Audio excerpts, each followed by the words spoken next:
Bonjour et merci de venir découvrir mon podcast Les Histoires du soir de Mummy Buzzy avec la lecture d'Alice au pays des merveilles. J'espère que ces histoires accompagneront vos enfants vers de doux rêves et de jolies nuits tout au long de l'année. Bonne écoute!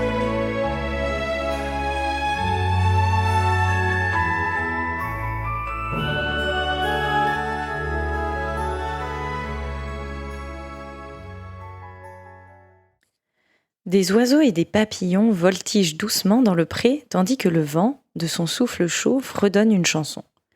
Au jardin, une chatte dresse l'oreille. Est-ce à cause du vrombissement des mouches et des abeilles ? Pas du tout. Toute son attention va à la leçon d'histoire que répète la sœur de sa jeune maîtresse, Alice. Et celle-ci l'écoute-t-elle vraiment ? Bien sûr, mais d'une oreille, distraite, car elle préfère rêvasser.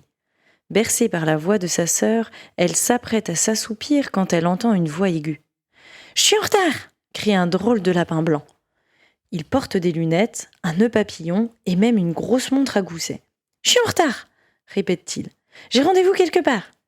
Il repart à toute allure, poursuivi par Alice qui veut absolument savoir avec qui il a rendez-vous. « Attendez-moi !» l'implore-t-elle. « Pas le temps !» lui répond-il. Et hop, il saute dans un terrier. Alice le suit et tombe alors dans un puits. Comme dans un rêve, des tableaux, des miroirs, des vases, des livres et des tables défilent devant ses yeux. Tout cela lui paraît aussi charmant qu'étonnant. Quand elle touche enfin le sol, elle voit le lapin blanc se diriger vers le fond de la salle.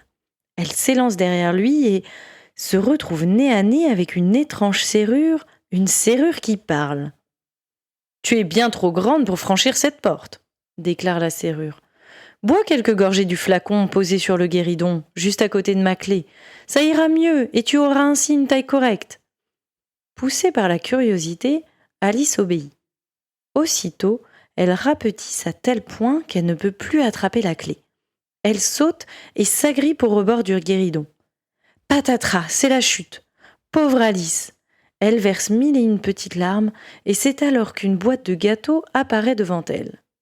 Elle croque quelques biscuits et se met à grandir au point que ses larmes forment un véritable océan. Alice s'empare alors de la clé, boit une autre gorgée de potion pour rapetisser et franchir la porte. Mais voilà qu'une vague l'emporte et elle retombe dans le flacon qui passe par la serrure et se brise. Libérée, la fillette débouche soudain dans une forêt.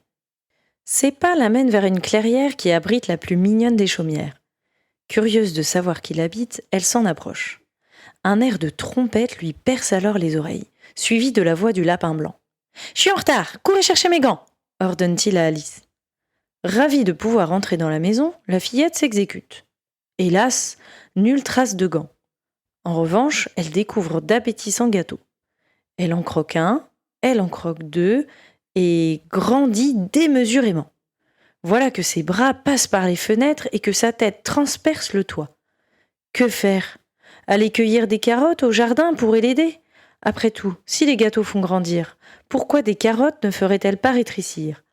Cric-croc, Alice croque une carotte. Et par magie, elle redevient petite.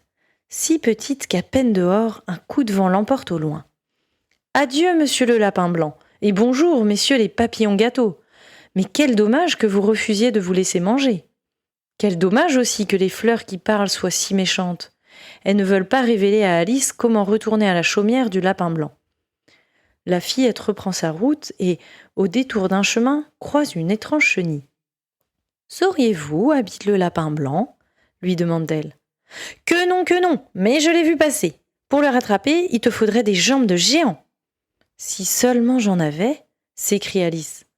« Croque le côté droit de ce champignon, » lui suggère la chenille. Alice ne se le fait pas dire deux fois et devient aussi grande qu'un arbre. C'est affreux d'être une géante.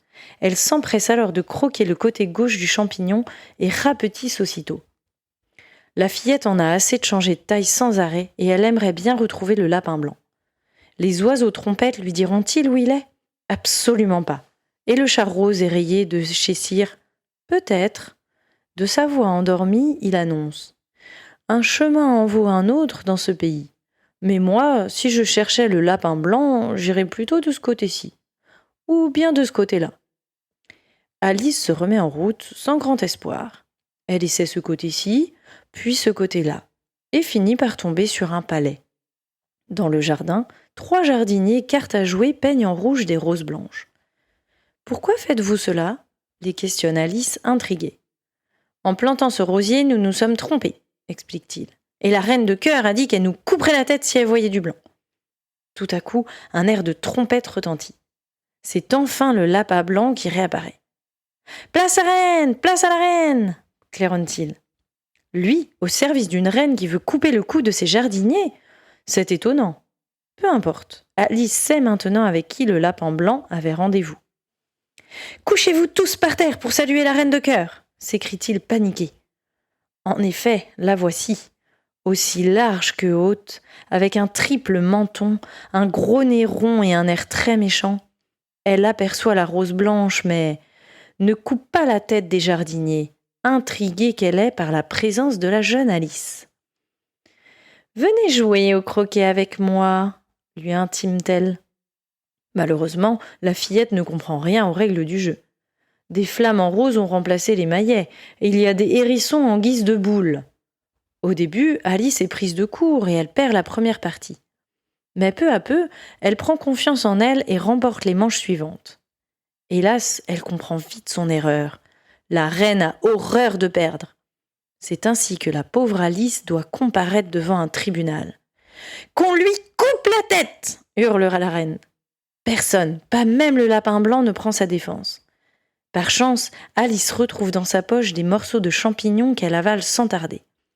Elle atteint à nouveau la taille d'un arbre et se hâte de sortir du palais, les soldats de la reine lancés à ses trousses. « Alice !» La voix de sa sœur la tire du sommeil. Elle est toujours dans le jardin, sa chatte ronronnant sur ses genoux. « J'ai fait un drôle de rêve », murmure la fillette. Elle sait que jamais elle n'oubliera cet étrange et fabuleux pays des merveilles.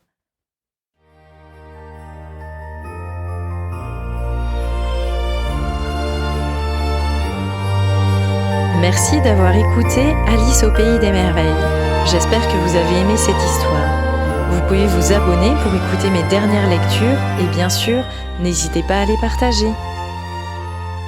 À bientôt!